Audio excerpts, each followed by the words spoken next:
a tener una oración al iniciar. Oremos un momento. Padre, te damos gracias por darnos el privilegio de poder acercarnos a tu palabra, Señor, y a través de ella poder percibir, ver con claridad qué es lo que está pasando. Yo te ruego que tú guíes todo lo que vamos a decir y sobre todo, Señor, que podamos tener un corazón abierto y dispuesto, y no solo eso, sino una mente también que pueda ser ágil para poder discernir, para poder entender, para poder comprender y aplicar adecuadamente también lo que tú nos enseñarás en esta hora. Gracias por darnos la oportunidad de poder estar reunidos. Oramos por todos aquellos que están conectados, aquellos que se conectarán posteriormente también. Señor, guíales, Padre, y gracias por dejar este tiempo especial para poder reunirnos de esta manera virtual a través de lo que tú quieres expresar a través de nosotros. Guíanos, dirígenos por tu Santo Espíritu en esta hora. En el nombre de Jesús. Amén. Muy bien, entonces... la exposición pues son como 25 minutos acá. Silenciar los micrófonos para comenzar. Recién acababa de decir que hay noticias que cada vez se están mostrando más qué es lo que está pasando, cuál es la filosofía de vida alrededor de la iglesia. La iglesia no está en una burbuja, sino inserto en un sistema de pensamiento, de filosofía y también de moral. Y el apóstol Pablo dice que en Romanos capítulo 1, que el problema nace por un problema teológico. Habiendo conocido a Dios, no le glorificaron como a Dios ni le dieron gracias. Eso es lo primero. Por eso la consecuencia de un mal concepto de Dios, de una percepción incorrecta de Dios, lleva a que el hombre cambie la imagen de Dios, del Dios incorruptible, por imagen de hombre corruptible, de aves, de cuadrúpedos y de reptiles, como dice Pablo ahí en Romanos 1. La segunda consecuencia que vimos nosotros es la consecuencia que se deriva de la primera, se origina allí, que es la consecuencia ontológica, es decir, el hombre cambia su concepto de sí mismo, ya su naturaleza misma la reinterpreta de una manera distinta, porque no tiene un punto de referencia válido sobre el cual basar su concepto de sí mismo. Y de allí vienen todas las filosofías existencialistas que modifican lo que el hombre es en su naturaleza. En tercer lugar, lo que hemos visto en la tercera charla era la consecuencia filosófica, es decir, el relativismo respecto a la verdad. ¿Hay verdad o no? ¿Qué es verdad? Y todas esas preguntas se responden de una manera distinta en el día de hoy bajo un sistema como el que estamos viviendo postmoderno, como se le llama, postcristiano también se le ha dicho, y igualmente posverdad también se le conoce. Es decir, no hay una verdad absoluta, de tal manera que cada uno tiene su propia perspectiva, su propia verdad, y es respetable, y entonces el valor supremo es la tolerancia en este sentido. Y lo que vamos a ver en el día de hoy es la consecuencia axiológica o las consecuencias morales de haber conocido a Dios, no glorificarle como a Dios ni darle gracias. Y eso está también allí en el texto de Romanos capítulo 1. Dice, cuando cambiaron la gloria del Dios incorruptible, dice, por lo cual también Dios los entregó a la inmundicia en la concupiscencia de sus corazones, de modo que deshonraron entre sí sus propios cuerpos. Miren las palabras que se repiten. Yo quiero que vaya quedando como grabado en nuestra cabeza estas palabras. Los entregó a la inmundicia en la concupiscencia de sus corazones. Esos son los deseos pecaminosos. En los deseos pecaminosos de sus corazones. De modo que, ¿cuál fue la acción consecuente de eso? Deshonraron entre sí sus propios cuerpos. Versículo 26. Por esto Dios los entregó a pasiones vergonzosas. Otra vez, ese es un asunto axiológico, es decir, de moral, de ética. Pues aún sus mujeres cambiaron el uso natural por el que es contra naturaleza. Allí está diciendo que hay una forma en que fuimos creados y concebidos biológicamente, moralmente, espiritualmente, para realizar una función de acuerdo a esa constitución con la cual fuimos hechos por el Señor. Pero cambiaron el uso natural. Y de igual modo también los hombres dejando el uso natural de la mujer. Obviamente allí está hablando de lesbianismo, ¿cierto? Y homosexualismo. Se encendieron en su lascivia. Fíjense los términos. Se encendieron en su lascivia. Esas son pasiones desbordadas. Unos con otros cometiendo hechos vergonzosos, hombres con hombres, y recibiendo en sí mismos la retribución debida a su extravío. Estas son las consecuencias axiológicas, las consecuencias morales, producto de haber conocido a Dios, no glorificarle como a Dios, es decir, no reconocerlo como tal, cambiar la gloria del Dios incorruptible, cambiar la verdad de Dios por la mentira, y entonces la consecuencia lógica es una conducta moral absolutamente errática. Y diríamos, no solo en términos de inmorales, sino principalmente amorales, es decir, llegamos a vivir en una sociedad que ya no tiene ningún tipo de moralidad, ningún principio moral sobre el cual establece su conducta o evalúa su conducta. Estando atestado de toda injusticia, fornicación, perversidad, avaricia, maldad, llenos de envidia, homicidios, contiendas, engaños y malignidades. Miren lo que está diciendo aquí. Murmuradores, detractores, aborrecedores de Dios, injuriosos, soberbios, altivos, inventores de males, desobedientes a los padres, necios, desleales, sin afecto natural, implacables, sin misericordia, quienes habiendo entendido el juicio de Dios, que los que practican tales cosas son dignos de muerte, no solo las hacen, sino que también se complacen con los que las practican. Es decir, es una burla deliberada a lo establecido por Dios. Cambiaron la moral de Dios, cambiaron primero la gloria de Dios, cambiaron la verdad de Dios y luego cambiaron la moral de Dios. Esto es lo tercero. Y esto es significativo, hermanos, porque vivimos precisamente en tiempos donde ya no hay ningún tipo de cerco moral que nos ayude a poder evaluar qué es lo bueno, qué es lo malo, a poder hacer una distinción clara y vivir en consecuencia. Existe una afirmación que dice que actualmente vivimos en una sociedad posmoderna, una sociedad que se caracteriza por un sistema de pensamiento basado en el relativismo, no solo filosófico, es decir, si hay verdad o no, sino también en el relativismo moral. Esto está caracterizado por individualismo, por una anarquía que cada vez crece más, un pluralismo desenfrenado donde todas las verdades o todas las cosas que las formas que la gente establece como vivencias son correctas, donde la tolerancia es, como dije, el valor supremo, y el hedonismo es una de las filosofías griegas que hoy día se actualizó a través de la forma en que la gente está viviendo. Notablemente, y eso lo vamos a ver ahora, este tipo de pensamiento es el que describe el apóstol Pablo en su segunda carta a Timoteo, la última carta antes de que el apóstol Pablo muriera, fuera ejecutado por causa del Evangelio. En el capítulo 3, versículos 1 al 5, allí están la descripción adelantada, anticipada del apóstol Pablo respecto a lo que iba a acontecer en los últimos tiempos, que estaba fundamentalmente centrada en un carácter deplorable de parte de los hombres de los últimos tiempos. El relativismo moral, la carencia de normas explícitas y universales sobre los principios fundamentales de la vida, llevan, por supuesto, al rechazo y menosprecio de cualquier normativa absoluta, sea de índole social, legal y especialmente espiritual. Rechazando normas absolutas, eso es lógico que ocurra porque se rechazó al Dios absoluto. Por tanto, lo que tenemos en el día de hoy no solo es algo que nunca habíamos vivido probablemente en la historia, sino que en el día de hoy eso es, y podemos definirlo claramente, es consecuencia de haber dejado de lado a Dios y establecer nuestro propio sistema de vida.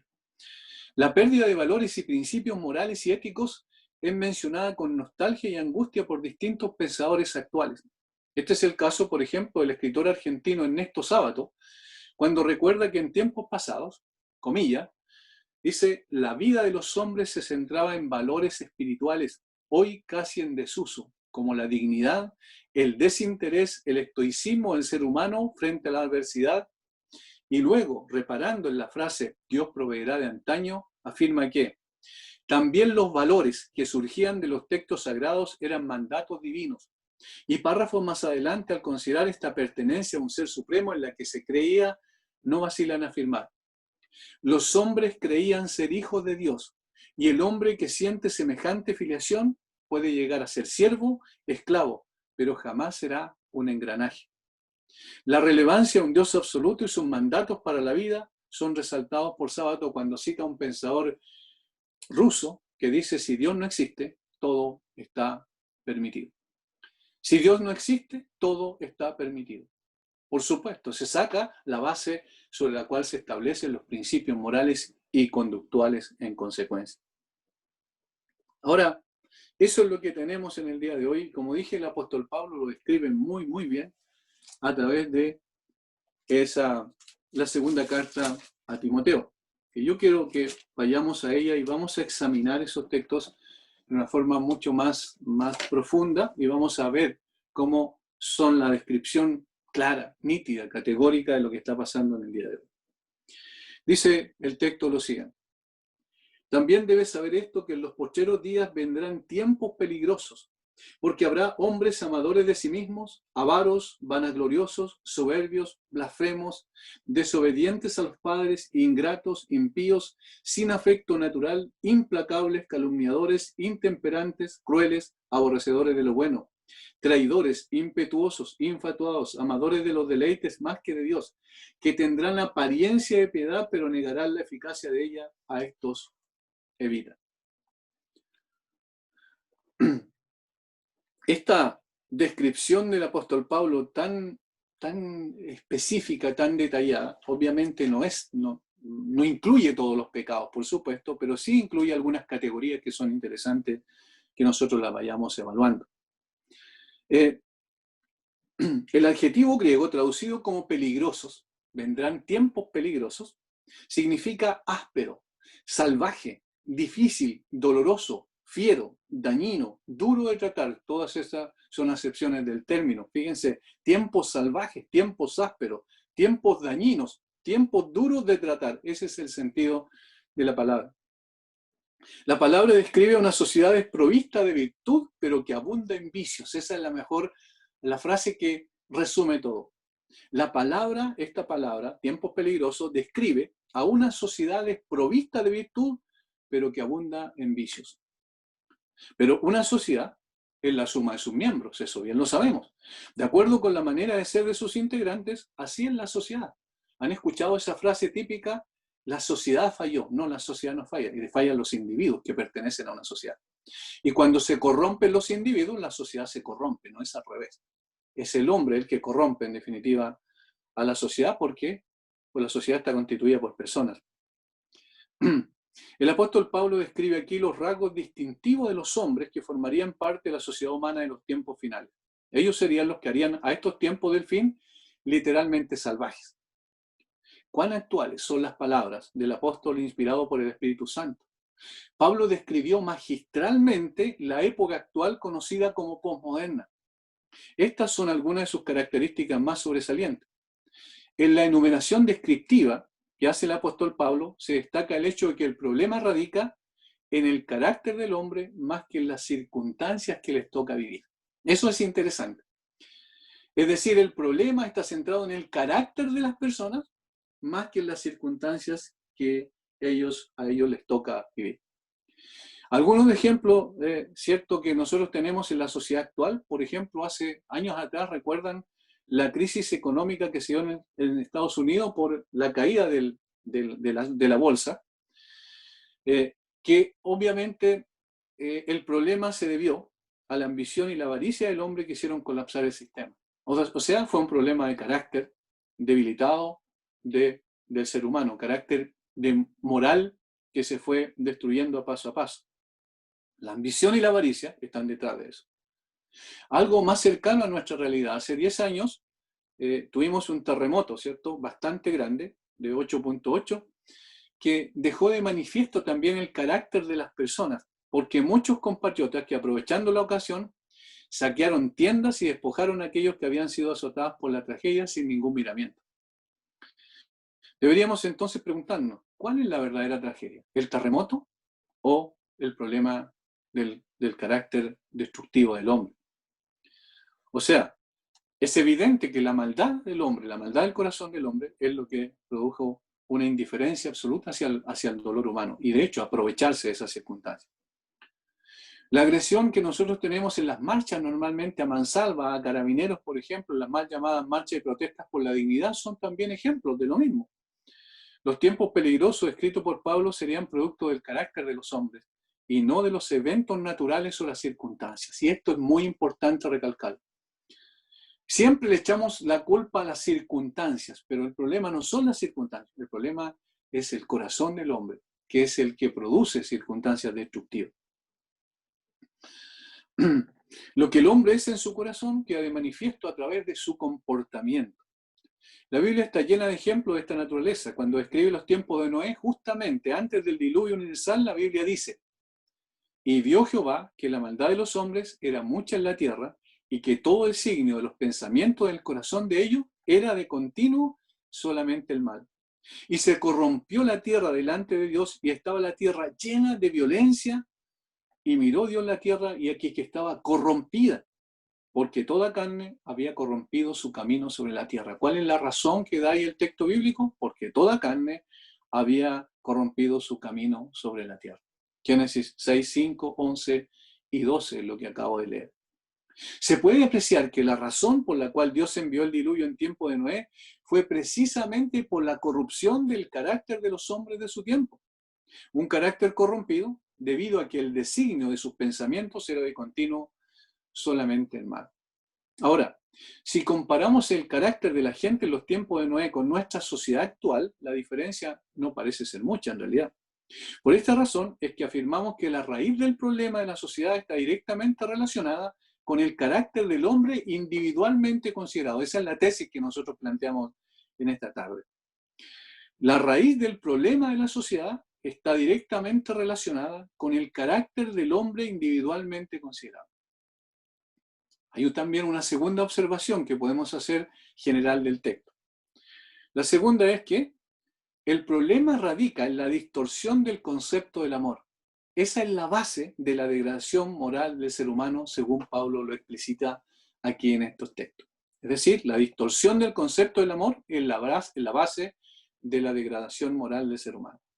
Observen cómo el párrafo comienza: porque habrá hombres amadores de sí mismos.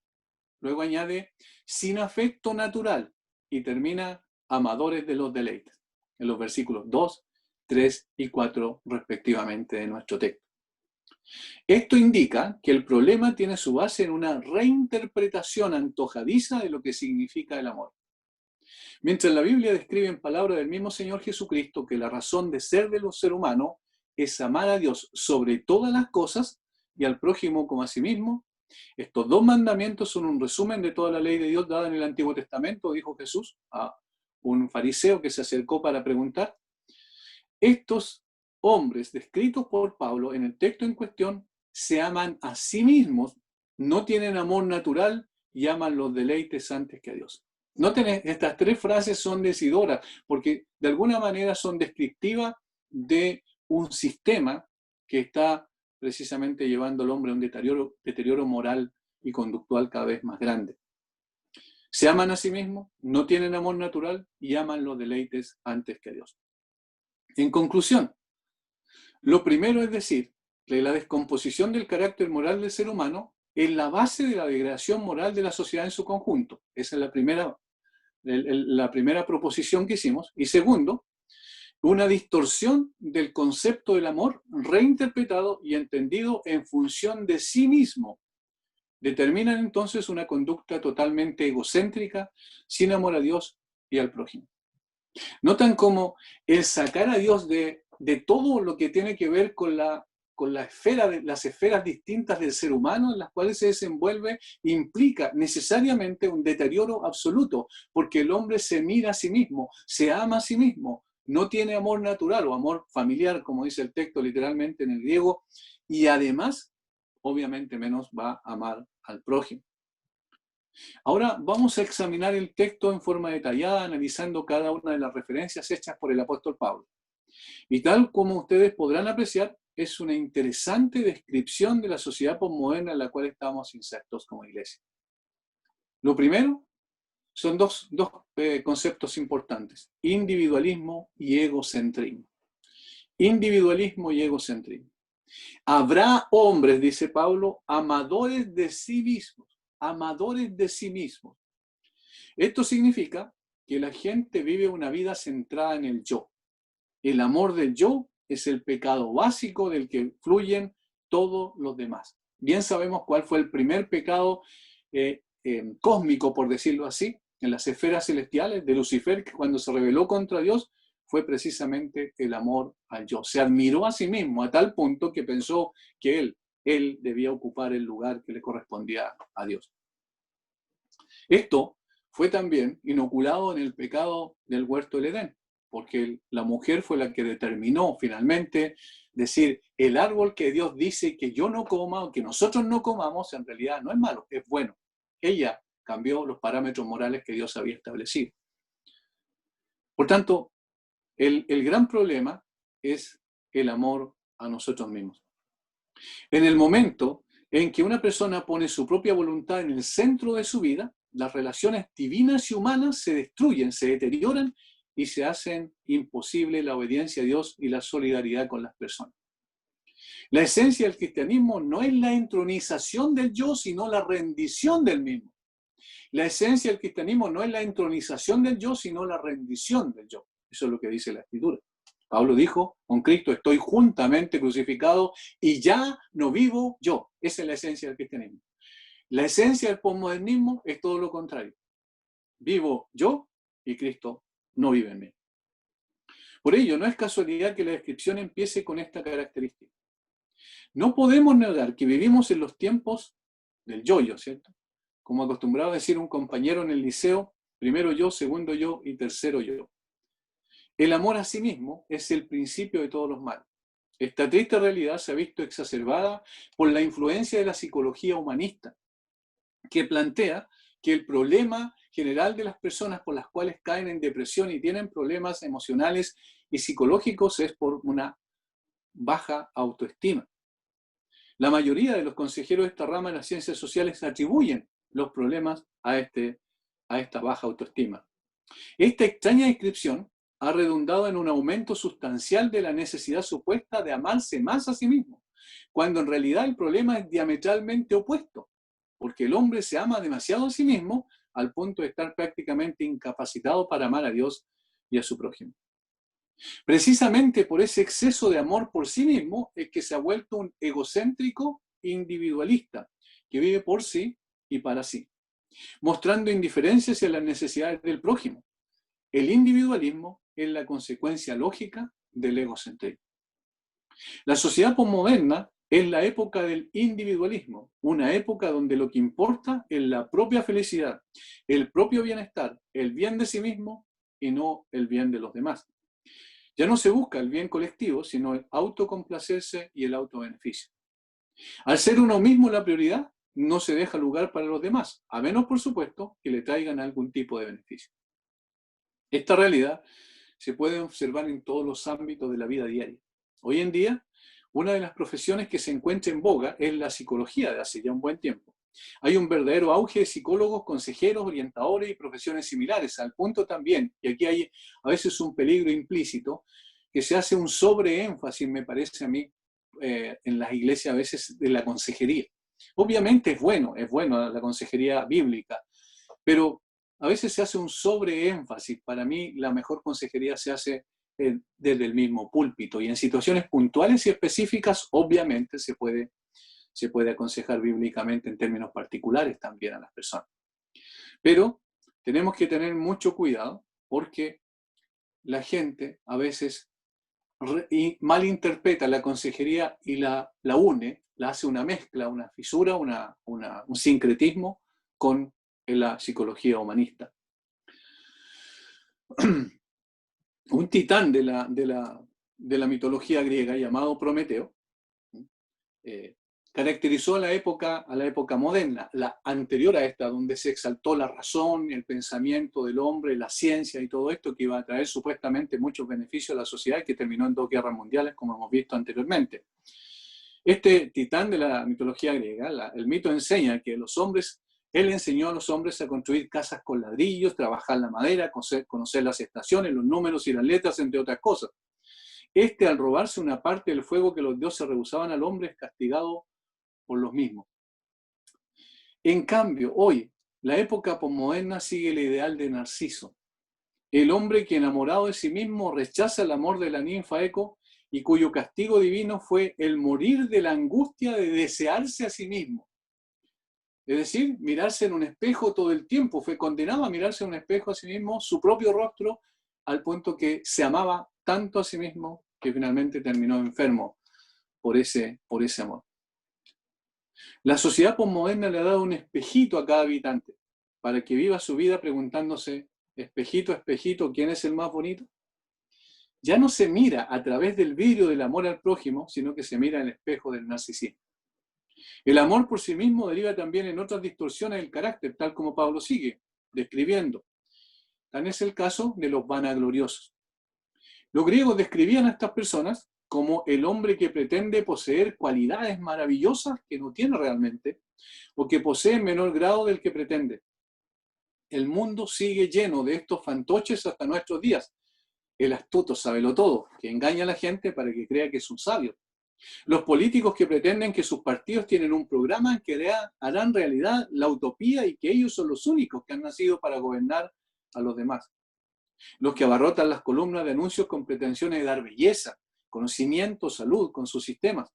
Las personas que se encuentran en las iglesias que pretenden tener cierta clase de bondad ostentosa, pero que solo es apariencia, como Pablo va a decir más adelante también. También añade Pablo, los hombres serán soberbios. Esta palabra describe a una persona que tiene un alto concepto de sí mismo, hasta el punto de creer que nadie puede igualarse a él. En lo íntimo, esta clase de personas se alimenta un orgullo que todo lo invade y todo lo consume, y en su corazón hay un altarcillo en el que él se rinde homenaje a sí mismo. ¿No les parece que esto también pasa a veces dentro del cristianismo profesante? ¿No les parece que también hay una tendencia, una impregnación de ese tipo de pensamiento que hay en la sociedad y que se mete subrepticiamente a la iglesia y que a veces sin darnos cuenta podemos estar cayendo en una situación de esta naturaleza? Necesitamos revisar permanentemente nuestro carácter espiritual si es acorde con el carácter que la Biblia revela que necesitamos tener. Lo segundo es materialismo y consumismo. Pablo dice que los hombres serán avaros. Ahí está el concepto. Esta palabra en el original significa literalmente amadores del dinero. ¿En qué es una distorsión del concepto del amor? Amadores del dinero. Hay peligros cuando se identifica la prosperidad con las cosas materiales. Se ha de recordar que una persona puede perder su alma mucho más fácilmente en la prosperidad que en la adversidad. Y lleva camino de perder su alma cuando juzga el valor de la vida por la cantidad de cosas que posee. Las cosas materiales son neutras en sí. El problema es cómo nosotros las concebimos. Cuando creemos que nuestra vida se interpreta en función de las cosas que poseemos, obviamente eso es materialismo. Esto describe fehacientemente la sociedad actual. Una vida exitosa para las personas está íntimamente relacionada con la consecución de bienes materiales o del sueldo que recibe. La Biblia describe un encuentro que el Señor Jesucristo, recuerdan, tuvo con un joven rico, donde fue evidente que el amor al dinero es lo que le imposibilitó amar a Dios y su palabra. En otra ocasión el Señor exhortó a sus discípulos diciéndoles, no os hagáis tesoros en la tierra donde la polilla y el orín corrompen y donde ladrones minan y hurtan, sino haceos tesoros en el cielo, donde ni la polilla ni el orín corrompen y donde ladrones no minan ni hurtan. Porque donde esté vuestro tesoro, allí estará también vuestro corazón. El énfasis está dado por lo superficial y pasajero de los tesoros en la tierra y el contraste con lo duradero e imperecedero de los tesoros en los cielos. En realidad, el verdadero valor de la vida no consiste en los bienes que una persona posee o pueda poseer, sino en lo que esa persona es en Cristo, en el caso de un creyente. Eso es lo que lo define, eso es lo que lo identifica, eso es lo que le da sentido a su existencia y propósito trascendente. En los últimos años, nuestro país, por ejemplo, ha crecido considerablemente en lo económico, pero en la misma medida, y quizás en mayor medida aún, ha retrocedido sustancialmente en la valorización de principios éticos y conducta moral. En este sentido, el materialismo y consumismo ha traído aparejada una degradación moral muy profunda, puesto que lo único que parece importar es la situación económica de una sociedad desorientada y camino hacia ninguna parte. En tercer lugar, tenemos el hedonismo. El amor a sí mismo junto al materialismo desenfrenado tienden a buscar la satisfacción de sí mismo en forma extrema. De ahí que el hedonismo, es decir, considerar la búsqueda del placer como el fin último de todas las cosas, es una consecuencia lógica. Pablo lo dice en una frase, amadores de los deleites más que de Dios. amadores de los deleites más que de Dios. Literalmente dice el texto, amadores de los placeres antes que de Dios. No es que amen más sus deleites que a Dios, sino que bajo ninguna circunstancia aman a Dios, sino que sino solo aquello, quiero decir, que les ofrezca placer inmediato o instantáneo. Esa es la característica sustancial del hedonismo. Tales personas colocan sus propios deseos en el centro de su vida, se adoran a sí mismos en lugar de adorar a Dios. Así como la nueva era y el posmodernismo no tienen nada de nuevo, son solamente un resurgimiento del paganismo, en el caso de la nueva era, que siempre ha existido en la humanidad, y en el caso del ateísmo, en el caso del posmodernismo, ¿cierto? Que siempre también ha habido. De la misma manera lo es el hedonismo. Ya en tiempo del Nuevo Testamento se veían trazos del hedonismo en el movimiento filosófico práctico llamado epicureísmo.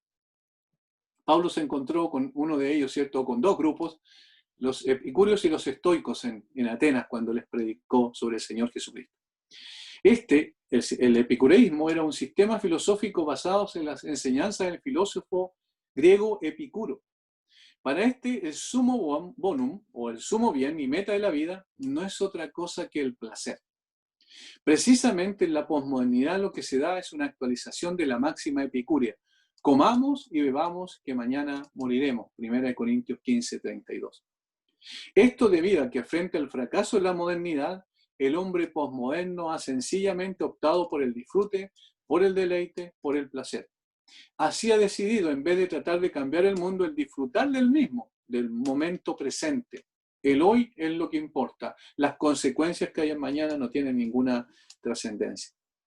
Para ellos, el fin supremo de la vida es conseguir el placer, o al menos evitar al máximo cualquier tipo de dolor, bien sea físico, psicológico o moral. Y eso es lo que tenemos en el día de hoy. Cualquier dolor, cualquier cosa insignificante, a veces una palabra ofende tanto y la gente se victimiza frente a eso de una manera extraordinaria. ¿Por qué? Porque solo busca el placer como fin último de la vida. No sabe enfrentar situaciones difíciles, situaciones complejas, precisamente por ese pensamiento erróneo. La filosofía de hoy en las personas es nada importa, solo hay que pasarla bien. Nada me importa, nada me duele, nada me afecta. Yo tengo que vivir el día a día. Solo importa que sea feliz. Lo que vale es el aquí y ahora. Que divierte enseguida, prometiendo una sensación positiva. La ropa, el tiempo libre, el pasarlo bien se gestionan para que todo reciba el sello de la aventura. Esto se llama la sociedad de la aventura, como dijo alguien. Hay una tendencia al facilismo, a la comodidad, a la ley del menor esfuerzo, y eso es lo que tenemos hoy, donde la gente depende del Estado para todas las cosas, sueldo del Estado, bonos del Estado, todo del Estado. Y entonces los políticos lucran con eso, ¿cierto? Electoralmente hablando, por supuesto, lucran con ese tipo de sensación que hay en el ser humano. Nosotros queremos hacer el menor esfuerzo y conseguir el mayor beneficio. Por ejemplo, también, lograr metas a muy corto plazo, hacer dietas milagrosas o utilizar objetos que adelgazan mágicamente, recurrir a comidas instantáneas o artefactos eléctricos que hacen todo velozmente. Todo debe ser rápido, instantáneo, casi mágico. Basado en el hedonismo, la imagen de amor que se vende en los medios de comunicación es la de un amor romántico, rápido, apasionado, pero fácil, intenso y a la vez poco duradero, indisolublemente asociado a la relación genital. Por eso, tanta destrucción y tanta inmoralidad, y eso ha llegado muchas veces y ha permeado fuertemente a la iglesia, al punto que muchas veces se acostumbra tanto el pecado, por ejemplo, de este tipo en las iglesias, que las personas piensan que es algo normal, que los jóvenes puedan caer en este tipo de pecados. Pero obviamente sabemos por la Biblia que nunca podemos normalizar lo que Dios ha establecido como pecado. Este amor es un amor desechable, el amor de usar y tirar con la simple meta del placer. Esto afecta especialmente a los adolescentes debido al despertar sexual que se da por la pubertad y que cada vez es más precoz y que aumenta el periodo de espera y control de su sexualidad. Sumado a la fuerte presión que ejercen los padres en este periodo. Incluso en la educación formal se ha visto la influencia del hedonismo. Los profesores más destacados que hay en el día de hoy es aquellos que buscan dar lecciones más amenas y divertidas a los alumnos, en el paradigma educativo del aprender jugando. El hombre posmoderno busca la felicidad basada en el hedonismo y por consiguiente en el consumismo, como hemos visto. El ser humano posmoderno es alguien lleno de la necesidad compulsiva de consumir, que busca productos cada vez más estimulantes, impactantes, nuevos y refinados. El ansia de tener cosas, de poseer cosas, ha llegado a ser más importante que ser. Es decir, que ser una persona con valores y con principios éticos y morales determinados y definidos. Es necesario adquirir muchas cosas. Parece que eso es lo que se propaga incluso a través de los comerciales, ¿cierto? El marketing fuerte de las empresas. La cambiante moda hace que cada vez se deseen más cosas y que continuamente haya que cambiarlas. Se ha creado una patología de la infelicidad debido a que siempre los hombres quieren algo mejor, más caro, otra cosa, nada les parece bien, no hay forma de que se vayan contentos. Se ha asumido una postura reduccionista del valor del ser humano al reducirlo solamente al cuerpo, una postura básicamente corporicista. Las personas ya no se definen por su existencia, sino por su apariencia. Lo importante hoy no es ser, sino parecer. Es más importante lo de afuera, lo externo, inclusive la apariencia de piedad, y eso, ojo, cuidado, cuando dice apariencia de piedad está hablando también del contexto de la iglesia. Hay una obsesión por lo atlético, el maquillaje, la apariencia y todas estas cosas que bien sabemos. Hoy vivimos una vida, una sociedad y un ambiente familiar también bien extraño, donde los adolescentes han llegado a ser el punto focal, el paradigma, el estándar de vida. Y muchas veces los padres se quieren parecer a los adolescentes y los adolescentes se quedan indefinidamente en sus casas sin asumir responsabilidades propias de cuando ya dejan de ser adolescentes, ¿cierto? Y son más grandes y no quieren salir de la casa porque se sienten protegidos en ese contexto, sin asumir las responsabilidades que sabemos que deben ir asumiendo los chicos en la medida en que van creciendo. Las revistas están plagadas con fotos de mujeres con cuerpos adolescentes, ¿cierto? Y cintura ideal, y entonces viene muchas veces la depresión en las chicas porque que no tienen un cuerpo de esa naturaleza. Y así, cuando se busca el placer como fin último de la vida, se produce solamente una creciente insatisfacción que se convierte en un círculo vicioso. Qué diferente. La Biblia dice que Dios es el sumo bien. ¿A quién tengo yo en los cielos sino a ti? Fuera de ti nada deseo en la tierra. Nada deseo en la tierra porque en el fondo estoy absolutamente satisfecho contigo. Señor, no necesito nada más que a ti. Solo sometidos a Él y sus preceptos el ser humano puede disfrutar del verdadero sentido de la vida y hallar gracia para su alma. Por eso el salmista dice, deleítate a sí mismo en Jehová y Él te concederá las peticiones de tu corazón. Esto es totalmente distinto al hedonismo. El verdadero placer es el conocimiento de Dios, la relación profunda con Dios. Y el cuarto punto es el relativismo. Esto significa que la verdad no existe, todo es relativo. La moral ha muerto y cada cual establece su propia moral según su propio criterio. Pablo se refiere a estas personas como impíos en el texto bajo examen. Este tipo de personas se niega a reconocer aún las decencias más fundamentales de la vida. No respetarán ni siquiera las leyes no escritas que están en la conciencia y que son el fundamento de la misma esencia de la vida. Es decir, las decencias que durante mucho tiempo todos aceptamos como un hecho, en el día de hoy son totalmente cuestionadas y denunciadas como meras construcciones sociales y por tanto susceptibles de cambiar u obviar sin más. El texto bíblico agrega, aborrecedores de lo bueno. Es decir, no solo quieren cambiar los principios que dan sustento a la sociedad, sino que realmente digo, odian dichos principios. Esto lo estamos viviendo en la actualidad en forma sistemática. Algunos piensan que cambiando una ley o un cuerpo legal se deshacen definitivamente de principios de convivencia que son eternos, por tanto imposibles de modificar. Qué pretensión tan absurda la del ser humano. Esta es la esencia del relativismo, dice el profeta Isaías, la verdad se cae en las calles y no puede ser encontrada. No puede ser encontrada. ¿Quién es la verdad? Es la pregunta que vimos la semana anterior que Pilato le hizo al Señor Jesucristo y que no esperó respuesta alguna, aunque estaba frente a la verdad encarnada. Es equivalente a la pregunta, ¿qué conocimiento es verdadero? Esto nos lleva a preguntar, ¿existe realmente la verdad? Para un individuo postmoderno la respuesta a este interrogante es sí y no. Existe mi verdad y existe tu verdad. En forma llana, para efectos prácticos, podemos definir el relativismo como la creencia de lo que es cierto para usted, tal vez no sea cierto para mí. O lo que fue verdadero entonces, puede que ahora no lo sea. La verdad se vuelve una cuestión relativa respecto al tiempo, al espacio y las personas. Con ello se pierde, y esto es interesante, la habilidad de discernir entre lo bueno y lo malo. La verdad se ha convertido en cuestión de gusto. La moralidad ha sido reemplazada por la preferencia individual. Los jóvenes de hoy están creciendo en una cultura que refleja la filosofía. Dice, si te hace sentir bien, hazlo. Desde una perspectiva de la nueva era, que es una perspectiva monista, es decir, todo es uno, nos recuerda la filosofía oriental del yin y el yang. ¿Se acuerdan de ese cosito? Uno que se enlaza el uno con el otro, que es el símbolo del yin y el yang. El hombre es la manifestación de ambos aspectos de la deidad. Dicen, lo bueno y lo malo. Todo bueno tiene algo malo y todo malo tiene algo bueno. ¿Dónde está lo bueno y lo malo? No existe, desapareció, se perdió, murió. Ahora con el relativismo, muchas cosas que se consideraban pecado, se empiezan a observar como normales. Ha desaparecido el límite entre la normalidad y la patología.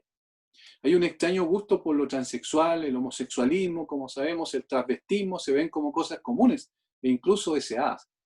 El relativismo ha afectado el concepto del pecado, provocando una ausencia de sentimiento de culpabilidad.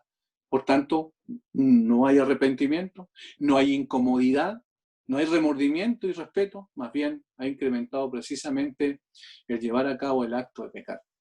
Esto es lo que se describe el texto en análisis y deja en evidencia el verdadero carácter de una sociedad confundida y enceguecida. Y como se me va acabando el tiempo, necesito apuntar una quinta característica así en breve. ¿Cuál es esta? La anarquía. La anarquía. Pablo dice, desobedientes a los padres, ingratos, sin gratitud, implica. Es decir, sin ningún respeto por las autoridades graficadas aquí por el irrespeto a los padres como las primeras autoridades bajo los cuales los hijos se debieran someter.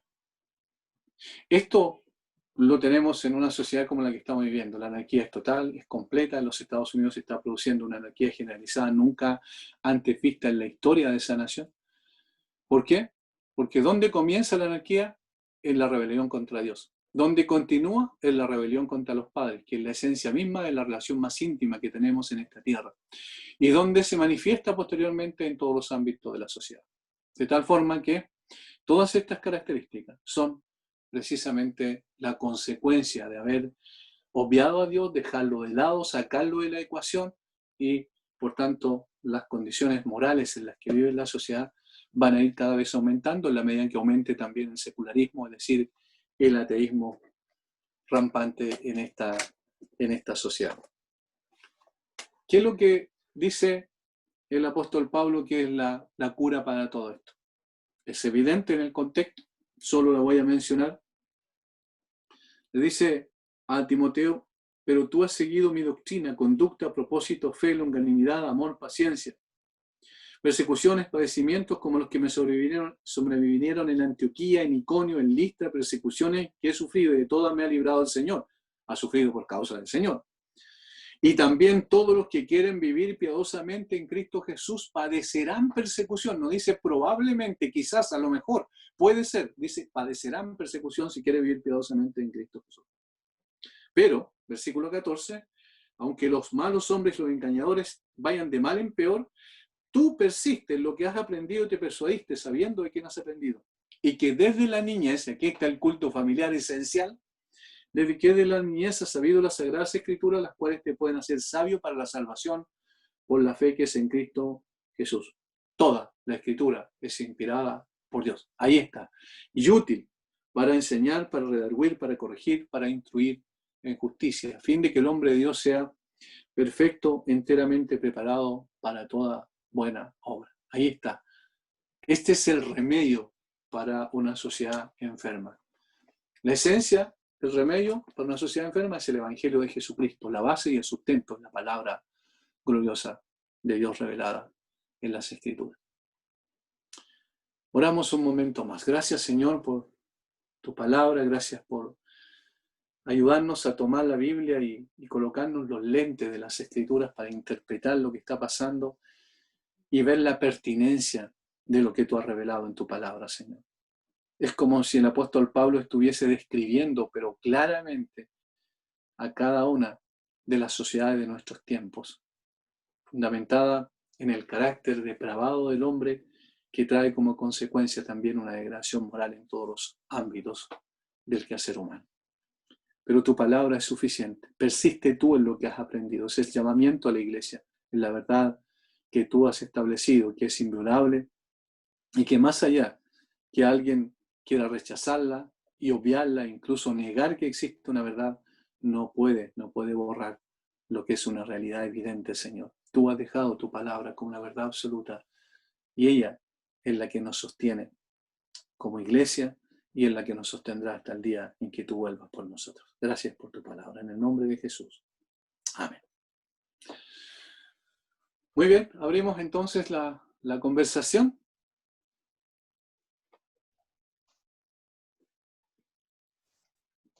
Cristian, ¿me vas indicando? Sí, no hay problema. Aquí estoy atento a cada uno de ustedes. Si quieren pueden utilizar también las mismas herramientas que entrega Zoom, de hacer levantar la mano por acá. Bueno, tengo al hermano Cristian, Ya, Cristian perfecto. Matías, para que inicie este periodo de preguntas y respuestas. Adelante. Gracias al Señor por este momento. ¿Me escuchan, verdad?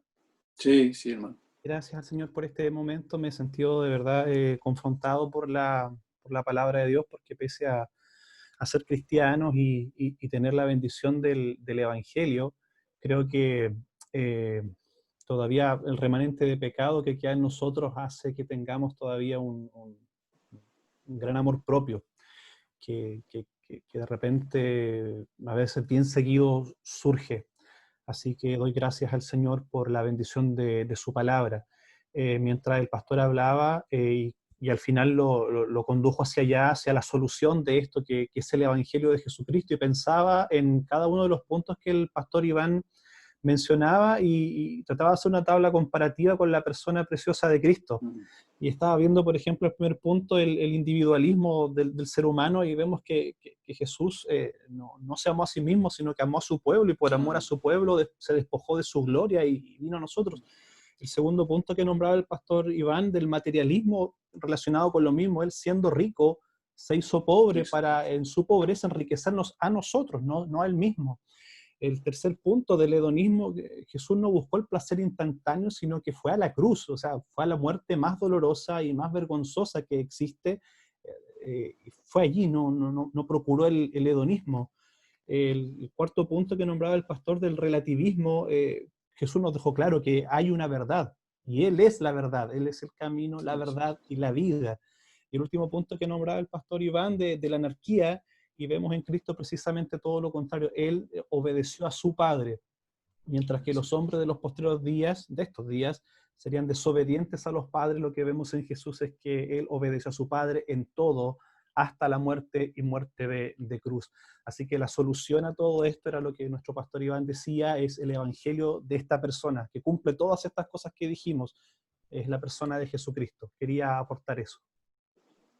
Muchas gracias. Muy, muy bueno, muy bueno. Muchas gracias, hermano. Gracias por hacer esa relación tan especial, tan maravillosa, de toda la respuesta a todas las preguntas que nos hacemos, tan precisamente en la persona del Señor Jesucristo. Muchas gracias por su aporte.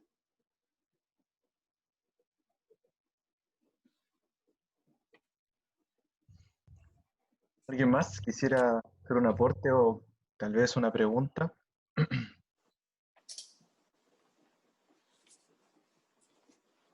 El hermano Isaac. Muy bien. Hermano Isaac.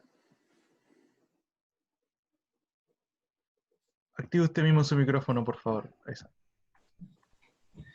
Sí, solo quería, tenía un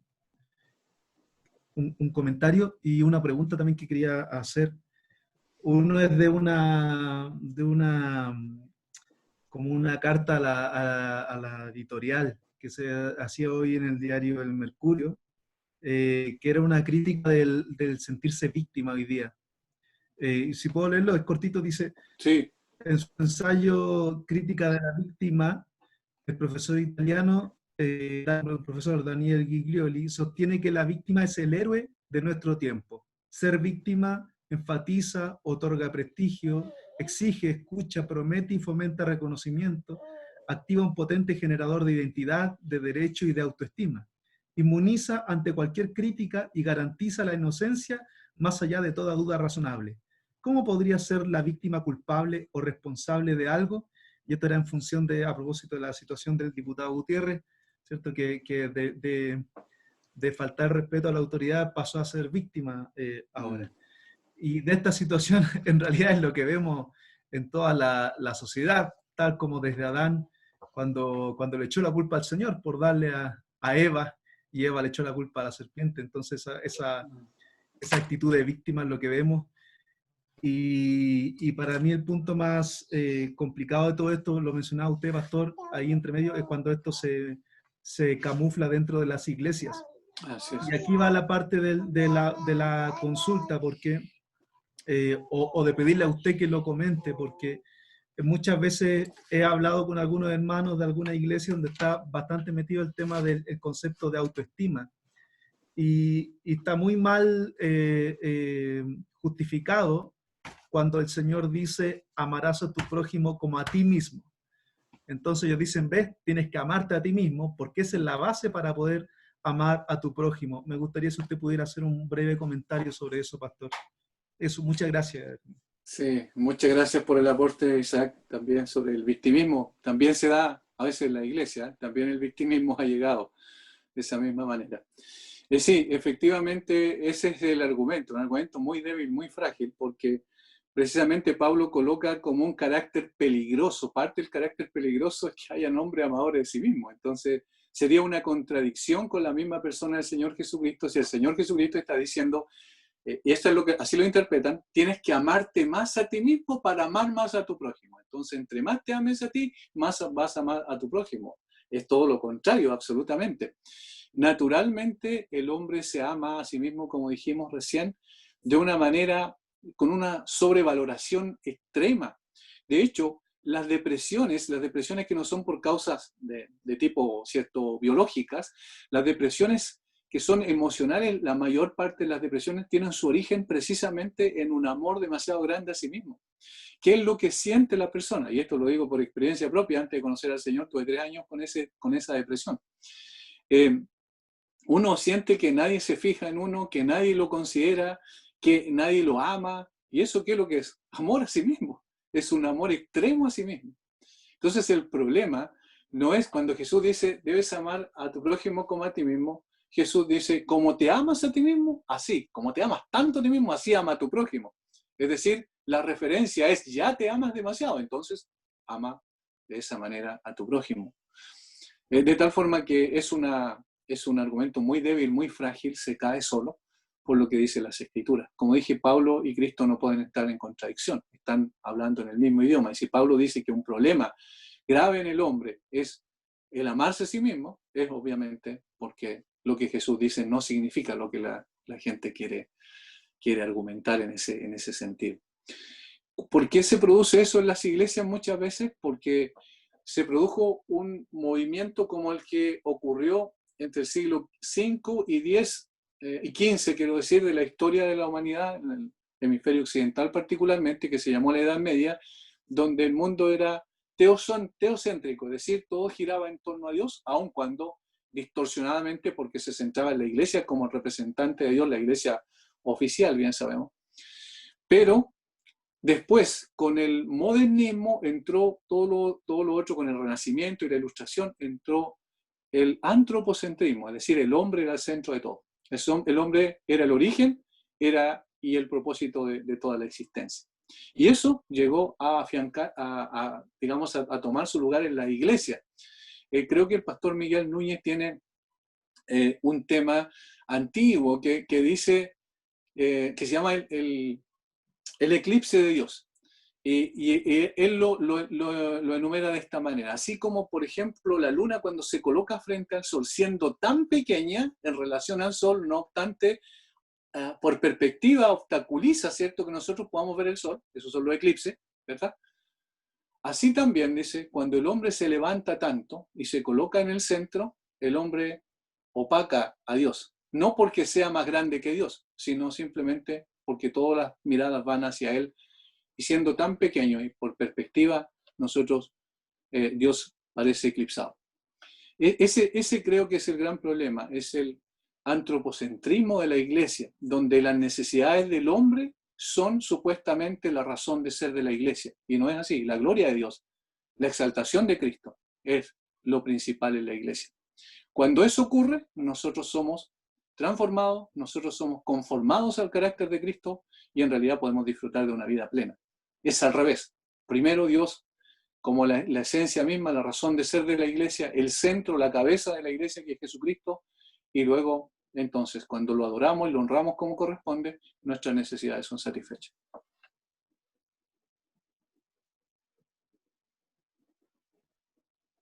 Gracias, pastor. ¿Alguna otra intervención?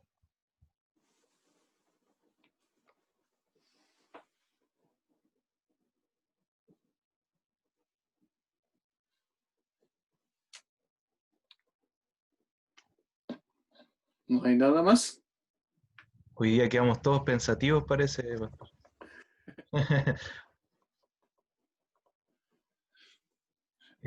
Yo quiero agregar un pequeño comentario antes de si hay otra intervención. Elam había Eh, levantado la mano.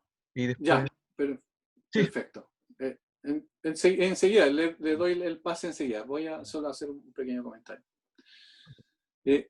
Se han dado cuenta que en la Biblia, y esto es muy importante, el Dios de la palabra viva es un Dios absoluto y excluyente. ¿Se han dado cuenta de eso? A propósito del inclusivismo del que se habla en el día de hoy. Es absoluto y excluyente. ¿En qué sentido? En que no admite otro Dios, es excluyente, no admite otra verdad, Él es la verdad, no admite otro tipo de vida, Él es la vida.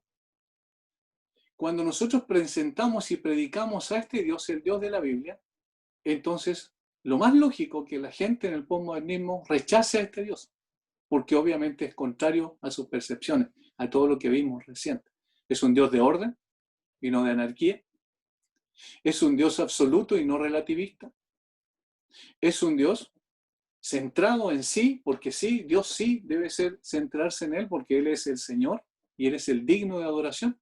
No obstante, como dijo el hermano Cristian, Él se rebaja a tal punto que da un salto cualitativo, extraordinario, de ser igual a Dios y llegar a ser un esclavo para venir a buscar y salvar lo que se haya perdido. Por eso es que es tan rechazado este Dios, el Dios de la Biblia. Y por eso es que muchas iglesias quieren cambiar el mensaje para atraer a la gente. Pero atraer a la gente hacia un Dios falso que no es el Dios de la Biblia. El Dios de la Biblia es excluyente y exclusivo. Adelante. Buenas noches, hermano. Buenas noches, Pastor Iván. Cambiando, por decir, un tema que yo recién me estaba acomodando cuando lo escuché a usted, de que acá en Argentina querían aprobar una ley para que la iglesia haya... Y no escuché muy bien, por eso la pregunta. Si usted lo podría explicar un poquito, porque me quedó en mi preocupación y quisiera... no lo había escuchado yo, pero usted está mucho más informado. Si lo podría comentar, por favor, un poquito. Sí, perfecto. La verdad es que yo no tengo el panorama completo, pero sí lo que posteó de una noticia un hermano de Argentina, precisamente. Y me da la impresión que más que una ley es un deseo de intervenir de alguna manera en la iglesia para que exista una, ¿cómo se llama? Como una igualdad entre hombre y mujer en la iglesia, inclusive en cuanto a cantidad de miembros. Eso decía la noticia, lo que yo leí que el hermano posteó. Es decir, que el Estado o el gobierno quería intervenir en la iglesia para que hubiera una paridad de género. Ese era el término.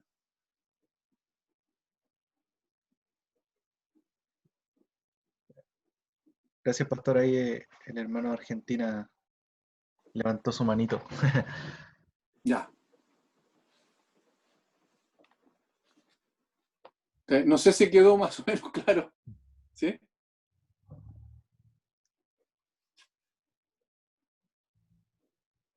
comenzó a sutilmente entrar el Estado a la iglesia, pero parece que ahora están de lleno y sin Sí, tanto sí. preámbulo. Ahora, eso es interesante porque eso es propio del totalitarismo. El totalitarismo, cuando se impone en las naciones, impone este sistema, es decir, ellos controlan absolutamente todo.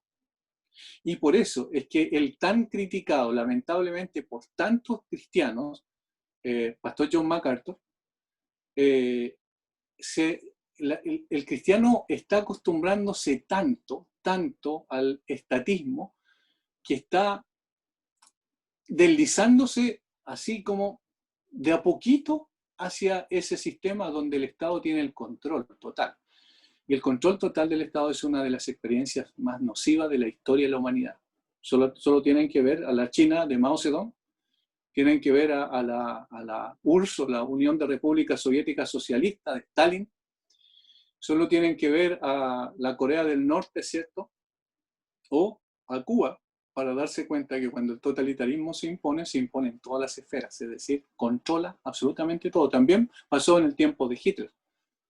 También Hitler hizo un acuerdo con la Iglesia Nacional de Alemania para poder imponer lo que él quería, y entonces todos tenían que hacer la voluntad de él.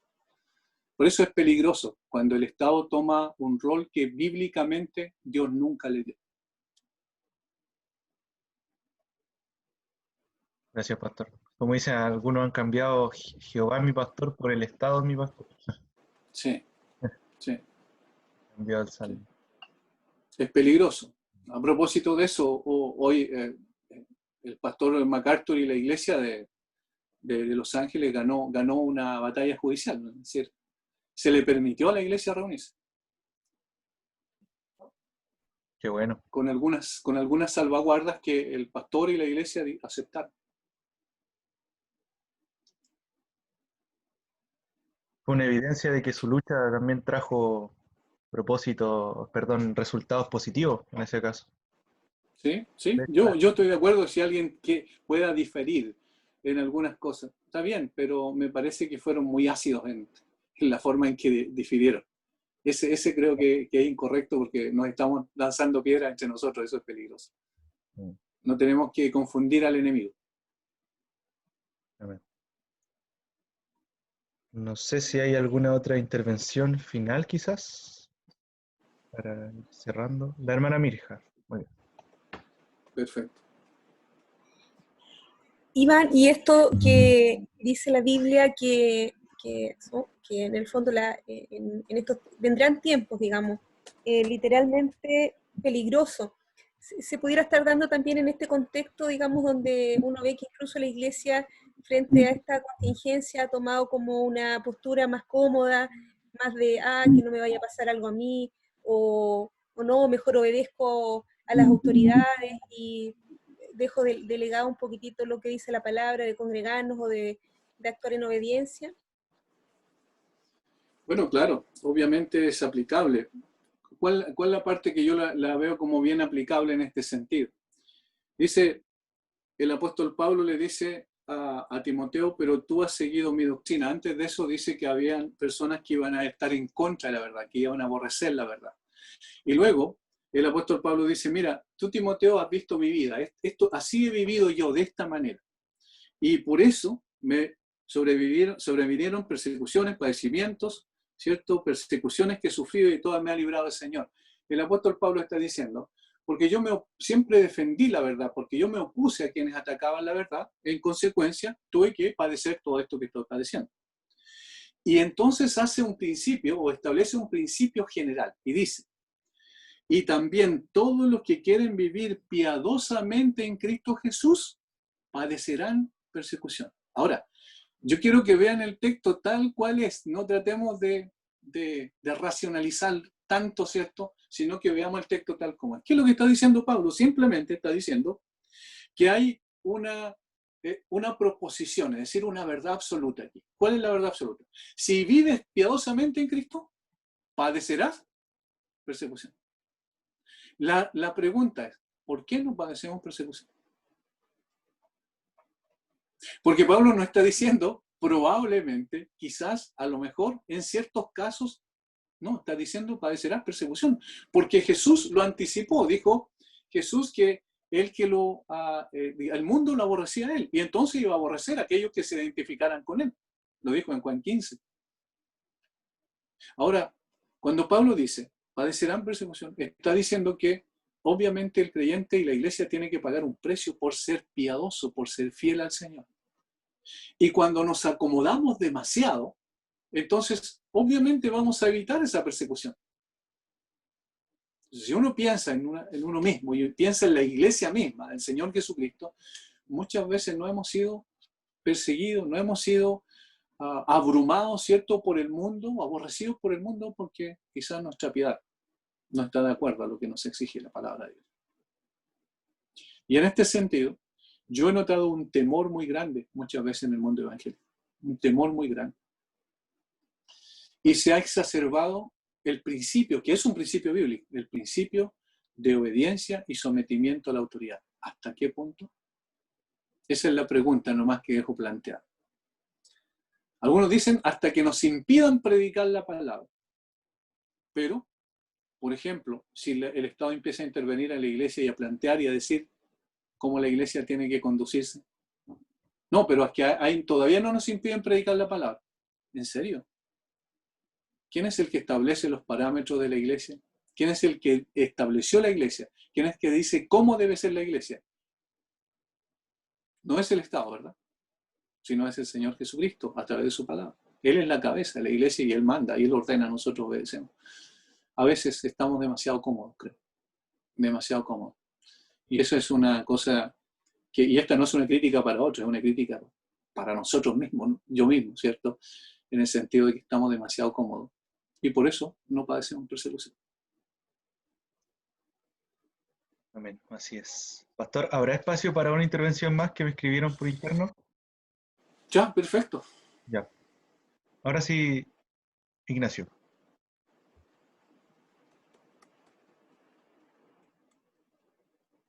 ¿Estás ahí, Ignacio? Se busca Ignacio. Ignacio, a lo mejor no está con buen internet.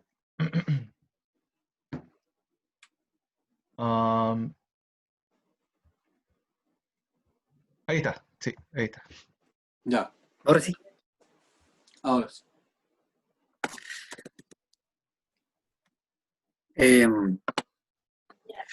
Pero antes usted mencionó algo sobre MacArthur, que en realidad el ataque, digamos, contra la decisión de MacArthur había sido por parte de creyentes. Sí, la mayor parte, en realidad. La mayor parte. En relación a eso, creo que, como usted dijo, también hemos confundido al enemigo. Y estamos aceptando que el Estado sea nuestro pastor, así como muy, muy sutilmente con esas cosas. Entonces yo quería preguntarle y pedirle si pudiera comentar ¿cuál es el peligro que se corre con que los que ataquen la decisión de cumplir con los mandamientos del Señor, en el caso de MacArthur, de congregarse, sean mayormente creyentes y no paganos? Bueno, yo pienso que lo principal es que nosotros no estamos en una burbuja. La iglesia está en una sociedad. No puede abstraerse de ese hecho. Bien sabemos que cuando la iglesia quiso abstraerse de eso, se fueron a las montañas, ¿cierto? Los monjes, los ermitaños, y establecieron sus lugares allí donde el pecado no llegara y donde ellos no podían contaminarse, pero eso es imposible porque eso iba en sus corazones también. Ahora, habiendo visto el error de la historia de la iglesia nosotros sabemos que estamos en el mundo, eso es lo que dijo el Señor Jesucristo. Y el hecho de que estemos en el mundo y que todavía, como vimos recién hace un rato atrás, todavía reconocemos que tenemos luchas, ¿cierto? Contra ciertos deseos de nuestro propio corazón, pecaminoso que tiene que ir siendo transformado y tiene que ir conformándose más a la imagen del Señor Jesucristo, también reconocemos que somos permeables. ¿Eso qué significa? Que somos permeables por la filosofía de la sociedad en la cual nosotros estamos. A veces más, a veces menos, pero de alguna manera hay un cierto pensamiento que nos permea a todos. Y en ese sentido, la Iglesia occidental en particular, porque aquí no hablemos de la Iglesia mundial, porque es la Iglesia occidental la que nosotros conocemos mejor, porque la Iglesia oriental, la Iglesia del Oriente, aquellos que están luchando, ¿cierto?, por su vida en los países musulmanes o en los países totalitarios, como China y Corea del Norte, ellos están viviendo otra realidad. Ellos están viviendo un cristianismo a full, digamos, porque están siendo perseguidos realmente, literalmente, y sus vidas corren peligro todos los días para reunirse y para adorar al Señor. Pero la Iglesia occidental, hemos estado durante mucho tiempo con una pasividad extrema porque estamos cómodos, porque no tenemos falta de nada, porque nadie nos persigue, porque luchamos y peleamos por la libertad de culto en nuestros países y en nuestras naciones, y porque tenemos la libertad de poder hablar, de poder predicar, de poder hacer una serie de otras cosas, y en general no hay un rechazo todavía tan frontal al punto que nos hemos acostumbrado tanto que cuando nos acostumbramos así somos más dóciles y somos más permeables por la filosofía prevalente. Me explico y hago la metáfora del soldado. Cuando el soldado no sale nunca a la guerra, ¿qué es lo que pasa con él? Cuando tiene que enfrentar un conflicto de improviso, ¿está preparado? No, no está preparado. Es mucho más susceptible a poder ser derrotado. Mucho más fácil que pueda ser derrotado. ¿Verdad? Entonces el acostumbramiento en el que nosotros hemos estado nos ha llevado a bajar la guardia. Y al bajar la guardia, ¿qué es lo que está pasando? Yo así lo veo yo.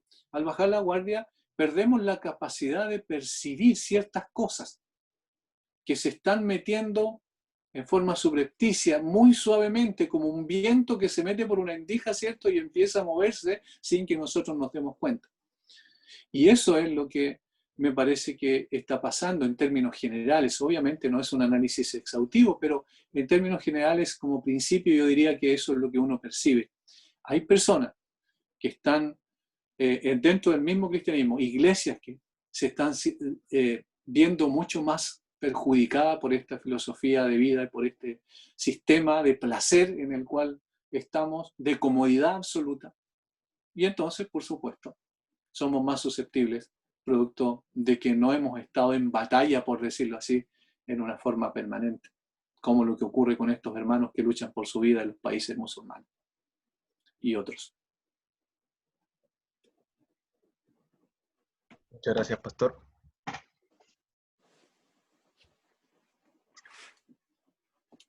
Parece esas eran las intervenciones, pastor. Muy bien, hermanos. Muchas gracias por poder estar conectados a esta hora.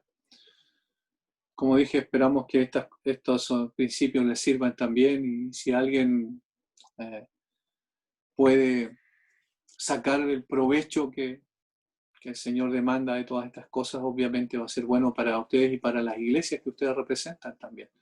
Porque de alguna manera cada uno es un instrumento en la iglesia, ya sea que esté en el liderazgo o no esté en el liderazgo, es un instrumento en la iglesia y puede ayudar mucho para que tengamos iglesias con convicciones más fuertes en medio de un mundo cambiante y en medio de un mundo cada vez más complejo, más difícil de vivir.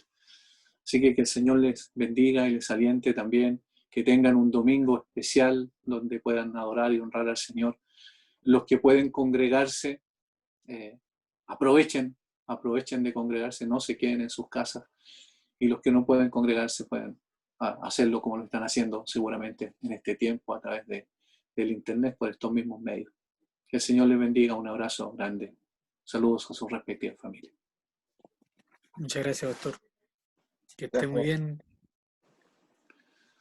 Muy bien. Chao, hermana Silvia, Rayén, que estén bien. Chao, hermano Cristian, saluda a su esposa, a su hijito.